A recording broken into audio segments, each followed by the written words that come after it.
Okay, hello everyone and welcome back to the channel and Happy New Year. This is exciting. It's been a little while since I sit and chatted with you. Since I have sat and chatted with you guys. I just like to take time off from YouTube and social media around the time of the holidays, just because it's like I don't have to work, and then I also am kind of okay, well, I don't really want to do this other stuff, because sometimes I overcompensate, where it's if I have time off of work, work, then I do more social media and more stuff. So it's just nice to kind of chill. So we went away for Christmas, which was really nice. We went to visited my dad in Nova Scotia for about a week, and then when we got home, we kind of just situated ourselves, did the Christmas things here with family. Just had New Year's last night, and we literally did nothing. We stayed at home, we made margaritas, had some appetizers, and that was it. But today we are starting fresh. It is January 1st when I'm filming this, January 2nd I think when you're watching this. But yeah, last year I did a video like this where we talked about kind of my intentions for the year, reflected on the previous year, kind of talked about my goals.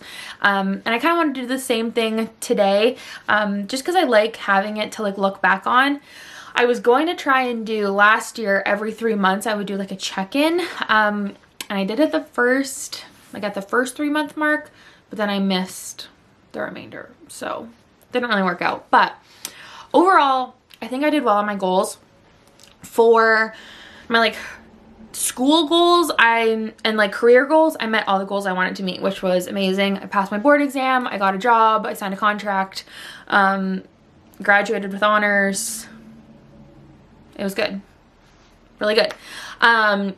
For personal goals, I finished I think one of them, and that was I read 20 books this year, which is kind of crazy. And actually I wanted to talk about some of my favorite books that I read this year today as well.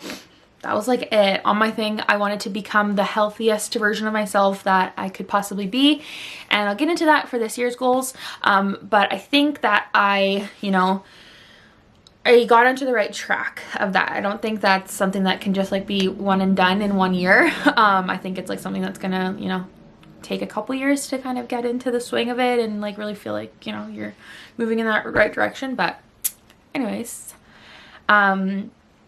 yeah, and then for social media goals, I set goals last year, and I was feeling ambitious, and I was I really think if I work towards these, I'll make them. And I just feel with social media, for me, because it's not something that I strive to do as a full-time career, I just find that I grow the best and I produce the best content when I don't really have any there's no pressure behind it. It's I just kind of post what I want to post, and if it doesn't do well, I don't really care. I really don't look at views. Obviously the first couple days when it goes up, it's nice to kind of look and see how a video is doing, but I don't really dwell on it. If a video doesn't do well for views or comments or likes, it doesn't change if I want to read, if I want to do it again in the future or not do it in the future. If I like the video, I'm going to do it again. So yeah, so anyways, I put all these expectations of I wanted to reach this many subscribers and this many TikTok posts and this many Instagram posts and blah blah blah blah blah. And I just feel this year I'm not putting any goals into social media. Whatever happens with social media. I love the community that we have and the community that we build. I just think it's really, really genuine. I feel I know so many of you just from you guys talking to me, and we interact online, and I don't know, I've made so many friends, true, genuine human connection with people just through my videos. So it's just oh, that's a weird noise with my voice. I just want to, I don't know, I just don't want to have any expectation behind social media this year. So this year it's just kind of whatever. I will continue to post probably once a week, every once in a while. Obviously I'll get behind and I won't post twice a week or once a week. Sometimes I'll post twice a week. Who knows? It's at least once a week typically. But yeah, I have fun on Instagram. I have fun on TikTok. I have less fun on Instagram, honestly. I feel Instagram is just hard. Like I scroll on Instagram all the time and like I watch stories, but like I barely post on Instagram anymore. But like TikTok's really fun for me to like post on. I try not to scroll too much on it, but I do get caught up in it.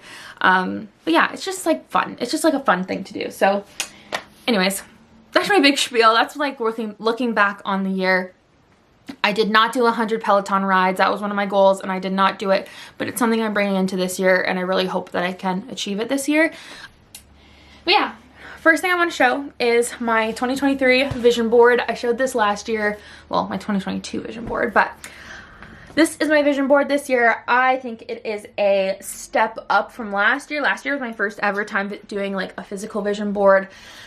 This year is my second year and I feel like I am well versed and I've learned, you know, the things to put on and like how to make it, you know, appealing. But basically I wanted to kind of capture the things that were in my goals for the year, but I also just kind of put my own like anything that it just like spoke to me. I was like, you know what, I'm just gonna take it and like go with it. Like there is a lot of travel things on this board this year and I really do not think we're gonna travel this year, just because we are saving like money this year.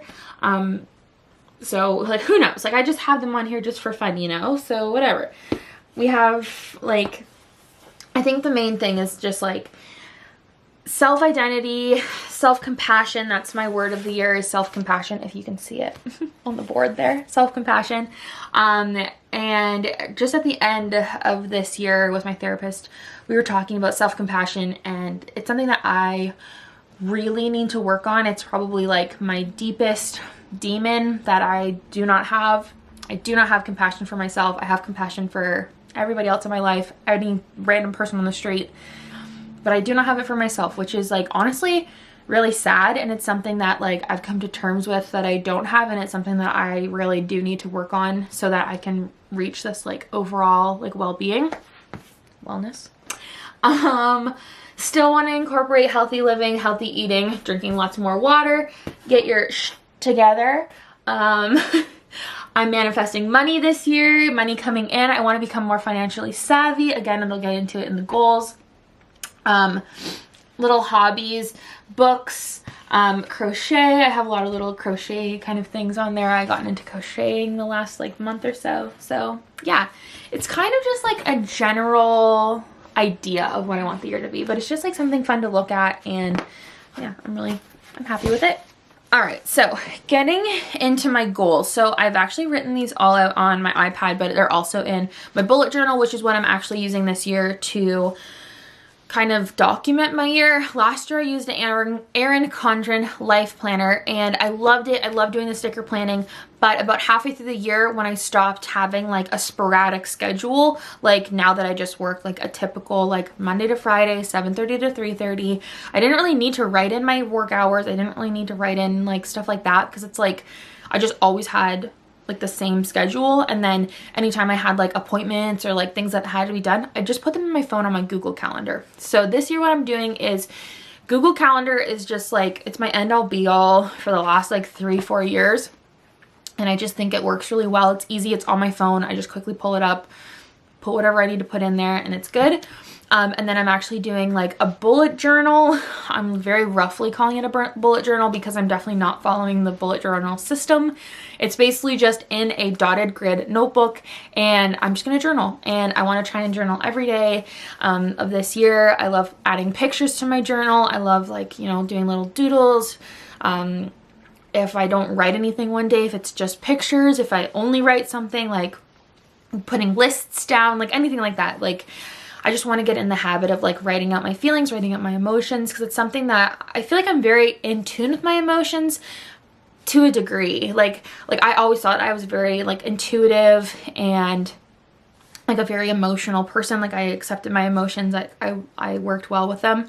But ever since going to therapy, I'm like, oh wow, like I'm really good at like the surface, shallow, like surface level emotions, but those deep down emotions that I need to feel, I don't feel. I suppress them. So I feel like it's not something to laugh about, but it's just like, oh, you just kind of laugh about that. But I feel like if I write them out in my journal and I get used to journaling, I will be able to like express myself more and like cope with those feelings.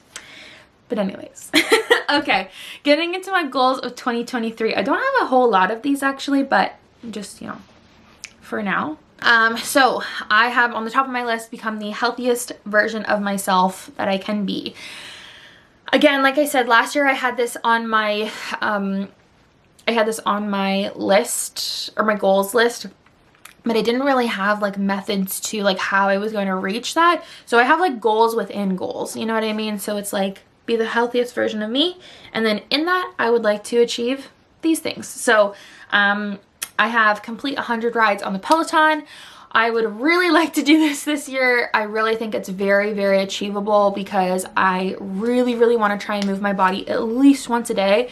And Peloton is so easy for us to just go and do. Like it's the simplest thing to do. It's in the house, it's downstairs, like it's easy. Like the shortest ride you can do is like 10 minutes. Like it's like, I just need to, you know, get the courage to do it. So I really feel like I'll be able to do it this year. I have a little bit more of a better mindset towards it. So I'm crossing my fingers. Another thing that I want to try and achieve, and trigger warning for weight loss and any type of eating disorders, disordered eating, anything like that, just for the next little while. I can put a timestamp of where you want to skip to if you want to skip past this. But I do have a goal that I would like to lose 40 pounds, or I would like to at least feel comfortable in my own skin and truly like not just accept my body, but like, or just not just like deal with my body, but really accept it and just be happy and content with it. Since I was like really, really young, I won't get too much into it, but since I've been really, really young, I've struggled with disordered eating, and I always cry in these videos. I've struggled with disordered eating and self-image and just a lot of things that I won't get too much into, but I want to do more things out of love for my body. Again, self-compassion. So the lose 40 pounds isn't in this malicious way that I'm like, you need to lose 40 pounds. It's just that like, there's this like idea in mind that I have that I'm like, I mean, I think that that's a healthy thing for me to do. I am, you know, slightly in a weight ratio where I'm like, it's a little bit unhealthy for you right now. And I think it kind of has a mental toll. And I think just from doing the physical activity to help lose weight, it's not really like I think it's going to be a, like a side thing that'll happen as I'm doing like things for healthy, active living as like something for my mental health. Does that make sense? Do you understand what I'm saying? Like I'm doing these things and being active daily and, you know, like doing the Peloton, going for walks, exercise, stretching, whatever. Like I'm doing it for my mental health, but I think in turn, like just being able to move my body, you know, the things of like losing weight and kind of toning your body and anything like that, it's gonna come with it. So that's why I put either lose 40 pounds or be comfortable and accepting of the body that you have right now. So that's kind of where that's at. But yeah, I don't really know. I don't really know how else to explain it. I know a lot of people might disagree with that and they'd say like you shouldn't put a number on what you want to lose, or like that can be triggering for some people. But I just think that like I've done lots of work for myself, and I like with my therapist and like with my doctor and everything for the last like 6 months, that I feel comfortable writing this down. It's not something that I feel malicious towards like it used to be. It's like something that I'm very content with, and if this number does not get achieved, it is okay, and I'm okay with that. And like to say that out loud is such a huge step from where it's something that like somewhere that I used to be. So anyways, that's kind of what I will say for that. Anybody who skipped, welcome back. So another thing that I want to do to become the healthiest version of myself is to journal daily. I kind of already mentioned that, I guess, in my bullet journal, very rough using the words bullet journal. But I want to just journal daily, even if it's like a line a day, like just something where I'm getting my book out, I'm writing in it, I'm just doing something where I'm like just letting out my emotions for the day, putting it on paper, and then just kind of like accepting it and letting it be.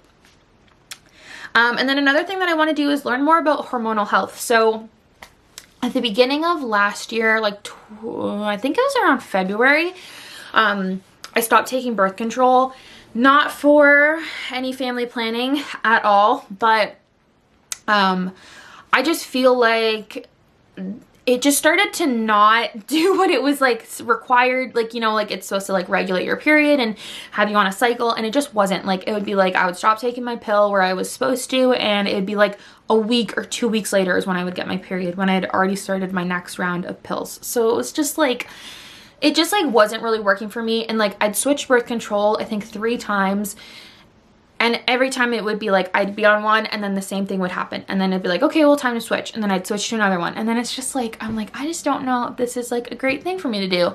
I stopped taking my birth control. So for the last about 10 months, I guess, I've been kind of going through changes with my body, and like, you know, my moods have been all over the place, and like some months I experience like really bad cramping or really bad back pain. I get really bad acne, like anything like that. It's kind of just like all over the place. So I just want to learn more about hormonal health, because it's just not something that's taught, and like they taught us nothing in school other than like you get your period once every whatever 21 days or whatever. I don't even know if that's a real cycle. See, I want to learn more. So there's a book that I want to read, and I'm pretty sure it's called, what is it? It's like Hormone Balance or something, in the Flow, some book like this. I'll put it up on the screen, but I want to read that this year and like kind of work towards just understanding my cycle and like knowing why things happen and like how they happen and stuff like that. I'm getting very rambly in this, I'm sorry. Okay, my next set of goals. I would like to read 30 books this year. I read 20 books this year, and it was right on the button, but I went through months where I didn't read books. Like I think I went like sometimes 2 to 3 months without reading a single book. So I was still able to read 20 books in like probably like a 6-month period. So I do really think I can read 30 books this year. I just really have to like stick to it and like, you know, cut the scrolling on TikTok and Instagram and just like read. So I would like to read 30 books this year, and then just under that like sub goal is that I would like to read at least 5 nonfiction books. And I kind of have a plan of what books I would like to read. I already have I think 3 purchased that I like have like on like here that I'd like to read. And yeah, I don't know. I really don't like nonfiction books. I just find that they're like boring. But I feel like just when I was like, so like last year, I wanted to try and read nonfiction books, but it just didn't really work out because the first half of the year I was studying, and then it was like I was just coming out of school, and I'm like, I don't want to read any informational books. I want to just read books. Like I just want to read romance, or I just want to read thriller or horror or whatever. So anyways, I'm putting together like 5 books that I would like to read at least that are nonfiction, just to help me learn. And like they're all things that are going to relate to things that I want to learn. It's not just like, oh, you're just gonna read this book and that's it. So anyways, another goal that I have for this year, this is a big goal, so this has a lot of subplots, but I would like to become more financially intelligent or smart. I have smart written down, but the word smart to me doesn't sound smart, so I say intelligent, but really I just want to be more financially smart. I would like to understand like just more about money and investing and stocks. Like those are the 3 things that like I really don't have a lot of knowledge on. My mom's boyfriend just like this last month kind of talked to me in Austin about it, and like he explained like very general like how kind of investing in stocks works, and I really just didn't know a lot about it because again, there's like these things that like nobody teaches you in school until like I'm sure like I don't know, maybe they teach you it in like a like advanced finance business class, but it's like I think that these should be things that you're taught like in high school, because like, I don't know, if you start investing right when you're 18, like you'd be a lot further in life at 25 than I am right now at 25, where like I'm just learning how to invest now. So anyways, that's a side point. But I would really like to learn more about that. So there is a book that I have purchased that I'm going to read more about. I'm just going to look into investing more. But this year I would like to max out my TFSA, because Austin and I are just in general trying to save for a house this year. So I think that just putting all that money into the TFSA is just like the best like option for us to do. So I would like to max it out. So it's around $55,000. Like there's a different amount, but around 55,000. It's able to happen as long as we are very strict with our budget, which is like hopefully with becoming more smart with our finances, that'll happen. I also would like to create like a sinking savings fund. So basically how we've been doing it now, because we didn't really know like what we should be doing, we were putting all of our money into our savings account, just like a general like high interest savings account. I'm pretty sure that's what it is, or I don't know. I don't know. See, I don't know. I'm still learning. But we were basically just putting them all into a savings account. And so like that was just our savings account. So it was like anything that we needed to like do, where it was like, oh, like Cooper needed to go get his rabies shots before we went on our trip.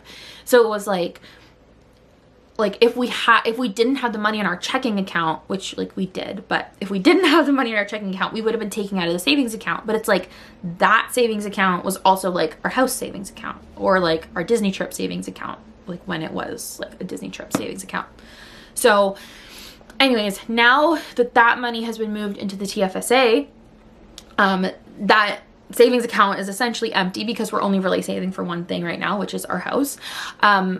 But I would like to start kind of building that savings account back up to be like a sinking savings fund. I think I'm using that term very like not in the way that it's meant to be used, but it's basically like I would like to build it up between like $5,000 to $7,000, where it's like if something, God forbid, ever was to happen, knock on wood, anything was to ever happen, you'd kind of be on your feet for a couple months of bills and payments that would come from that.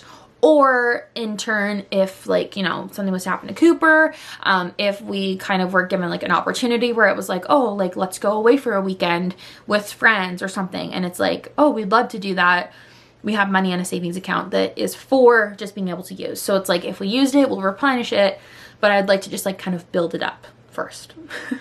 I don't know if that makes any sense. Again, I'm still trying to learn how to be more financially savvy. So anyways. And then my last goal for becoming more financially smart is once I learn really how stocks work, I want to invest in at least 1 or 2 stocks this year. Just to be able to put my money somewhere, just to like see kind of how they work and what's, you know, what's what and what stocks are what and whatever. Again, still learning. Definitely shouldn't be talking about this much, but I want to invest at least 1 or 2 stocks this year. Next goal this year is that I'd like to become a better friend. I feel like as you get older, it's much harder to become friends with people and just like stay friends with people, because like when you're in school, you see them every day and it's just like, it's just ease. Like you see them every day. So it's like you're hanging out, but it's like you're studying, or you're hanging out, but you're just like in class together. So, you're waiting in between classes together, like, you know, stuff like that. So it's like, I feel like I've kind of dwindled away from friendships a lot, honestly, in the last year. Like, not just from myself. Like, again, friendships work 2 ways. But I do want to try and put out more of an effort, because I feel like if I'm putting out more of an effort, then in turn, like, others could put out more of an effort. And if they don't put in an effort, then it's fine. Like, it's like, then that's not a friendship that needs to progress any further. It's like, I'm okay with that. But anyways, I would like to at least go out or host one friend monthly. I feel like that's like really minimal, but I just feel like with like how much of a homebody I am and like how much I'm just like a creature of habit, like that is plenty for me. And I'd like to try and I'd like to try and this not be like something that's like with me in Austin. So like, I love you guys, but the only friends that I really ever like hang out with are like my friends Brandon and Heidi, which I do with Austin. So it's like the 4 of us hang out all together, which is great. And obviously I love it so much. They're like truly like our best friends. But I would like to also just like have those friendships that I had like in high school or in college where like it's just like they're just like my friend. Like I just have like a friend. And like I have those friends, but a lot of them are online and I don't see them every day. So that kind of sucks. But you know, just the people that are around me here, I'd like to reach out and at least, you know, see them like once a month or try and like touch base with them once a month. And then for those friends that aren't around here, I would like to work on connecting and keeping up with friends weekly. So I don't know how I'm going to like attempt to do this. Like, I don't know if I'll be like, okay, this week I want to talk to so-and-so, or like if I kind of will have like my list of people that I like keep up with, if I want to just like send them a text every once in a while just to be like, hey, just checking in, want to FaceTime quick, whatever. Because I just feel like we all get busy and it's like sometimes we just forget about it. And like I will say, like my best friend Kristen, like we have been best friends since grades 4 and 5. So we've literally been best friends forever. And it's like one of those things where it's like growing up, we would talk every single day. We would talk on the phone every single day. We would text every day. And just like as time's gone on, like honest to God, we probably go months without talking to each other. But it's like when we do talk to each other, it's like no time has passed. But I like don't want that to be like, I want to talk to her. But like, we're both busy. We both have busy jobs. She works shift work. I work like Monday to Friday, all during the day. And then like, we both have like families at home. We both have dogs. Like, I don't know. It's just hard to keep up with each other. So I just want to get better at like reaching out to friends and being like, hey, miss you. Want to FaceTime or want to get together and like watch a show together or something. You know what I mean? Yeah. And then in like the same kind of realm was like be a better friend, I also just want to like work on being a better like partner in our marriage. Just like by having like more undivided attention with each other, kind of like I'd like to try and do like I saw this thing again on TikTok where it was like this couple, they had 2 dates a month and it was like one was in the house, one was out of the house, and they took turns on like picking and deciding what they would do and they'd plan it, and then it'd just be something that like, you know, that's how I know I've been talking for too long, because my memory card was like, okay, this clip is too long. But yeah, every day you spend together and, you know, like, it's like, you don't feel like you like have to go on dates because it's like, well, I spend every day with this person. I have dinner with this person every day. I have like, you know, I talk to this person every day. But it's like still nice to do things that are out of your like norm.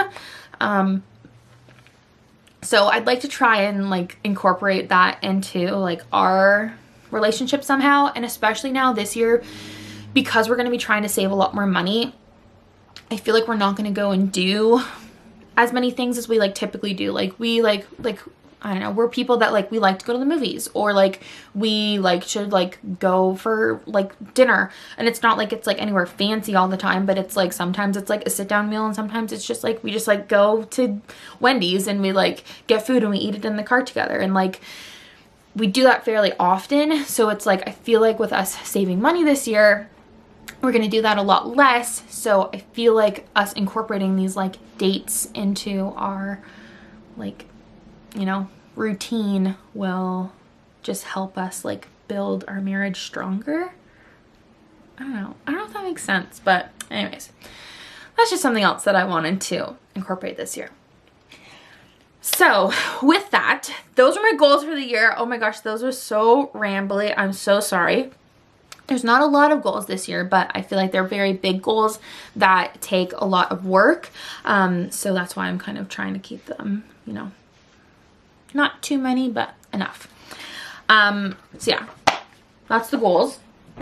Now I want to talk about my favorite books of the year. I'm going to talk about my top 5 favorite books. I'm going to go get them and then I'll be right back. Okay, so I have my books. I have a top 5 and then I have like an honorable mention because I don't know if I'd consider it like a read. I'll show you. But anyways, I have a top 5, and I am very late to the game on most of the books that I read because I don't read a lot of books, like in comparison to a lot of other people. I'm sure like to some people 20 is a lot, but in other people they read it in a month. I really like to do my research on if I'm gonna like a book or not, so I like don't want to waste my time reading a book that I'm not gonna like. So a lot of these books are a little bit older. One of them is like kind of newer, but most of them are older books. So anyways, I will start off with my honorable mention. So my honorable mention is the Heartstopper series, and these are graphic novels, which is why I didn't really want to like include it in my actual top 5, because like I read this thing in an hour. So it's like, you know, I don't know, I felt weird like including it. But anyways, these graphic novels were such just like a joy to read, and like I read them in a time where like I was kind of in a reading slump, and honestly it just like took me out of it because obviously it's a graphic novel. Like most of it's pictures and like words, and I read this because my friend Evan, he like just raved about these graphic novels, and like he's not really a reader, and he read them and really liked them, and he also like watched the show on Netflix and he really liked it. So anyways, I read all 4, I think. Yeah, 4.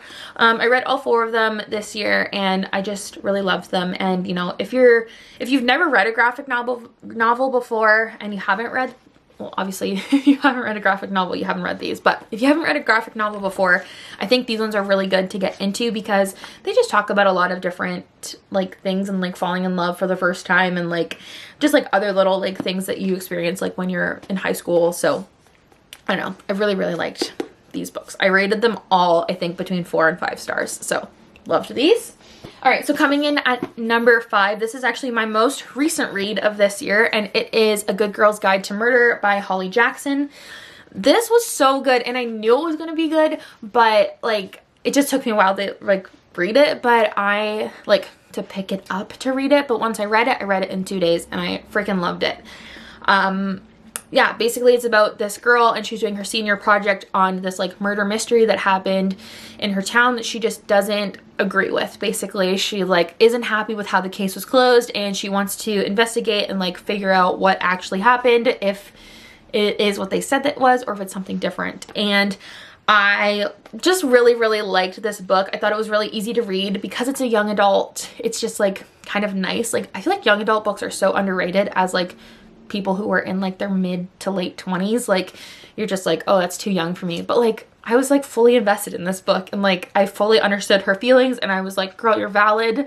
Like I don't know, I really liked it. So yeah, like I don't really have much else to say. I think I ended up giving this book a 4.5 stars, or a 4 out of 5 stars.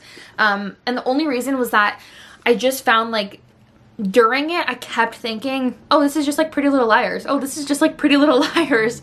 But yeah, it's just funny. It kind of acknowledges that like it is very similar to Pretty Little Liars, but the end is very different, and it's very good. And I'm happy that even though this is a trilogy, the story is in one book. So if you are like, I don't want to read it because it's a trilogy, I don't want to have to read 3 books to figure out what the whole situation is, this story is contained in one book. So I love that about this book. I was so happy at the end where it was like, okay, I feel like I know, like we all know what happens. Like it's all like, you know, wrapped up with a little bow.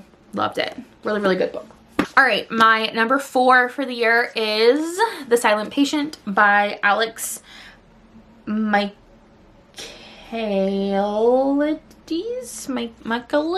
I don't know how to say his last name, but this book was very good, and it was good in a way that I didn't even realize it was good, but I was reading it so fast, and I was like, I feel like this isn't really like that interesting, but like I was reading it so fast, and I was retaining information so well that I was like, okay, well obviously it's a good book, like it's sitting well with me. So basically it's about this woman. She's like a famous artist, and she kills her husband, and she goes into a sane asylum, and she won't speak.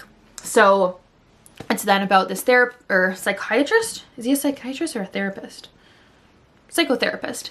And he basically is just like, he really just wants to like make her speak. He wants to learn what happened. He wants to know the truth. Again, it's like this like kind of like wants to know what's going on. But this was very good. And there is a plot twist in this, which I did kind of see coming, but I wasn't too upset with it when it did come. Yeah, I won't go too much into it because it was kind of spoiled for me in a way. So I'm not going to get too much into it, but overall, it's a really good book. I thought it was a good book overall. I liked the ending of it. The chapters are really, really short too, which makes it really easy to read because it's just like you're constantly flipping. Yeah, really like this book. I think I rated it a 4 out of 5 stars. All right, we're into my top 3. Number 3 is like, actually, I think this was like the 3rd or 4th book I read this year, but it is The Love Hypothesis by Ali Hazelwood. I freaking loved this book, and like I actually tabbed this book this year. I tabbed some of my books this year, but I just love this book so much. I thought that it was like the perfect romance book that I read this year, and it was just like very like cute, and I related to like the main character a lot, so I love when that happens. It was so funny. Like the way that she writes is so funny. It's really, really similar, I think, to Emily Henry, who's another one of my favorite authors for like romance, funny kind of novels. But yeah, I just love this book so much. I thought it was so sweet. I loved like the character Adam. Like I thought he was really funny. Basically it's about this PhD student, Olive, and she like kind of, it's like a fake dating trope with her like professor, but like not really, because she's a PhD student. So she's like fully an adult. He's fully an adult. Like he's young for his age. I think she's older, like, you know, so it's fully consensual. It's not like anything like that, but basically it's like fake dating, and like you kind of know what happens. But anyways, it's really good. And I will say, if you're somebody who doesn't love like spicy scenes in books, this is a good one because there's not a lot, and like what is there, it is descriptive for sure, but they're small scenes and you can kind of skim them if you want to. So I kind of go through like phases where it's like sometimes I don't mind reading them, and then other times I'm like, okay, like get this over with. Like I want to just get into the rest of the book. So anyways, this was a really good book. I absolutely love this book. It made me so happy when I was finished reading it, and I literally think I finished it in a day. Honestly, maybe 2 days, but really like this book. I think I gave this one 5 stars this year. My number 2 book I actually do not have with me because my mom is reading it, and it's taken her forever to get through, which I don't know why, because it literally took me a day to finish, but it is Verity by Colleen Hoover. Whoo boy, I love this book. This is my all-time favorite book by Colleen Hoover. I really, really wish she would write more of these like suspense thriller kind of books. I literally couldn't put this book down. It was like I started it on a night. I actually think I started it after I finished this book, and I was already on a reading high from this book, so it was like I like just wanted to read. And it was like the way that she even just starts her books are just like so captivating, and Colleen Hoover just really does a good job at like writing very simply, but it just makes it easy to read and enjoyable, and she just gets to the point. She doesn't dwell on things and like drag things out. She just like gets to the point. So I don't know, I really, really liked Verity. The like twists and turns of it, and like little tidbits she leaves at the beginning of the story come back in the end, and it's just like, it was so good. I really, really enjoyed Verity. I don't think I had any gripe with it at all.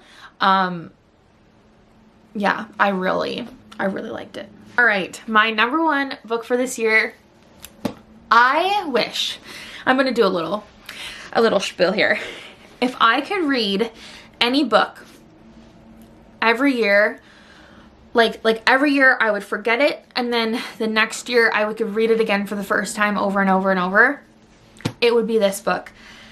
This book, oh my god, I just love this book so much. It is The 7 Husbands of Evelyn Hugo by Taylor Jenkins Reid.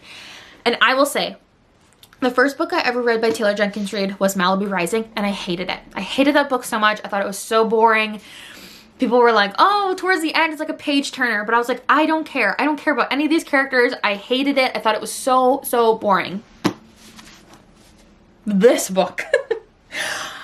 The way she writes about Evelyn is like Evelyn is a real person. Like when she talks about her and like the things that happened in her life, like she's I kept having to remind myself Evelyn is not real, but like every character in this story was so well developed, and like, oh my god, I just loved it so much. Like basically it's about this, if you haven't read this book before, it's about this Hollywood icon, Evelyn Hugo, and basically she has 7 husbands, and you go through all different 7 relationships and kind of her trials and tribulations in each one, and kind of her navigating through Hollywood as a person of color, as somebody who is in the LGBTQ community. Yeah, I absolutely loved the way that this was written. I tabbed this one as well, and I went ham with the tabs. Again, I think this was a book I finished very fast, and I wish I could read it again for the first time. I think I will reread this possibly this year. If not this year, I will reread it again in the future. I just loved it so much. And also, if you are a Taylor Swift fan, there are many Taylor Swift references that are not Taylor Swift references. Anyways, this was my top read of the year. I actually only gave this a 4.5 stars, and that was me being absolutely ruthless. Realistically, this is a 5-star read, but the 4.5 stars is solely because of something that happens in the book about a certain character that I just felt like it was kind of like a cop-out in that time, but like it's still such a good book. So okay, well, that is my video for today. Basically, I just wanted to like spiel and talk about books and talk about goals and reflect on last year and look forward to the future, and I'm just like really excited. So I hope you guys enjoyed this video. If you did, be sure to give it a thumbs up, subscribe to my channel. If you see me again in the same getup, no you didn't, because the next video that I'm filming is the same day and I'm not changing, and I am opening up pin mail, so stay tuned for that. But yeah, anyways, again, thank you guys so much for watching. I really hope you enjoyed. I hope you all have a beautiful new year. I'm excited for the things to come. Let me know if you have a word of the year down below. If you stayed this long in the video, kudos to you. You're real, true MVP. But yeah, I will see you guys in my next video. Bye.